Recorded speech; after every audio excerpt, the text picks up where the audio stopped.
Well, thank you, Mr. Chair. I want to thank you and the ranking member for this hearing, and to our witnesses, thank you for being here. I have 3 questions for Mr. Burke. And Mr. Burke, I want to start by really building on the question that Senator Tuberville just asked.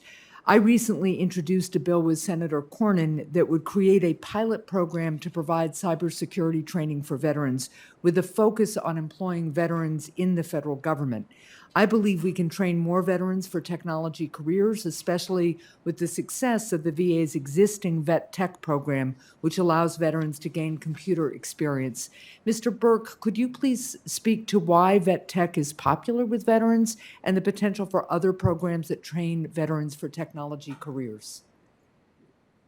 Yes, I can. Thank you very much, and thanks for your support and continued support with respect to vet tech. And I'll provide some information. I may ask my counterpart, Mr. De Silva, to jump in as well. But the vet tech program is increasingly popular. In fact, we exhausted the $45 million last year in August. We will expend this year's funds well before August, and have already expended or allocated more than $7 million of the $45 million in the month of October alone. 3,742 participants, over 2,700 graduates, 1,465 found employment with an average salary of more than $60,000. The program is available, is attractive to veterans because it has positive outcomes. Like I said, the number of folks that have found employment, the average salary of the employment, the fact that vet tech targets high demand occupations, and thank you to my partners in DOL, Ms. Devlin and her team, for the partnership on identifying that high demand occupancy list. And what I could say is that, again, the results as we continue to get folks graduating through the program, get employed, is raising interest. But again, this is one where we will run out of funds much earlier than August, and have already exhausted more than $7 million. And Mr. De Silva, if you have anything else you'd like to add about why this is interesting or why this is valuable to veterans, please feel free. And Mr. No, thank you. I just would ask you to be pretty brief because I have 2 more questions. I would just add that, again, the model works, and that folks also, our training providers, see the value in bringing on veterans and putting them through this training, given their own military background and those soft skills that they have gained through their service. Well, thank you. And I think it would be terrific to be able to get more of them to come into the federal service as well. So, Mr. Burke, I wanted to ask a question about public service loan forgiveness. This year, I introduced another bipartisan bill that allows service members who pause their student loan payments while deployed or on extended active duty orders to count that time toward their public service loan forgiveness.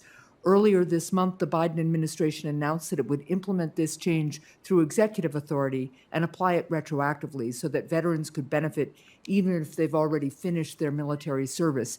That's really great news for veterans, but I'm concerned that many of those eligible may not hear about this change. So, Mr. Burke, how does the VA plan to reach out to veterans about these adjustments to the Public Service Loan Forgiveness Program to ensure that all those who are eligible for these benefits actually receive them? Thank you for your question. Thank you for your support in this topic as well. I can tell you, in our education service space, they've done a phenomenal job of reaching veterans, student veterans of all types across all of our areas. They use blogs, they use all social media platforms, constantly doing communications. Mr. De Silva can fill you in. He's actually heavily involved in some of those, but we have a very extensive outreach marketing capability within education service. And if you're interested, Mr. De Silva can provide some more details there. That would be helpful. Thank you.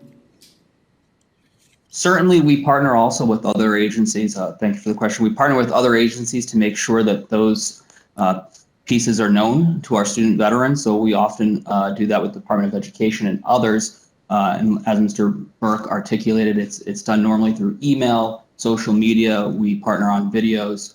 We believe very heavily in saturating the airwaves as much as we can and getting those resources and tools out to veterans and our service members. Well, thank you very much. I am running out of time, so I will submit my 3rd question for the record, but I do just want to note that I wanted to build on what Senator Hirono was asking about when it comes to the VA Home Loan Guarantee Program. What's happening in New Hampshire a lot is that the appraisals that your loan program are doing are coming in low, and veterans don't always know that they can appeal those appraisals, and in the meantime, they're losing their opportunity to purchase. So it's making the loan program less popular and available in some ways to veterans than we would like it to be. So we'll submit this question for the record, and I'd look forward to your answer. Thank you.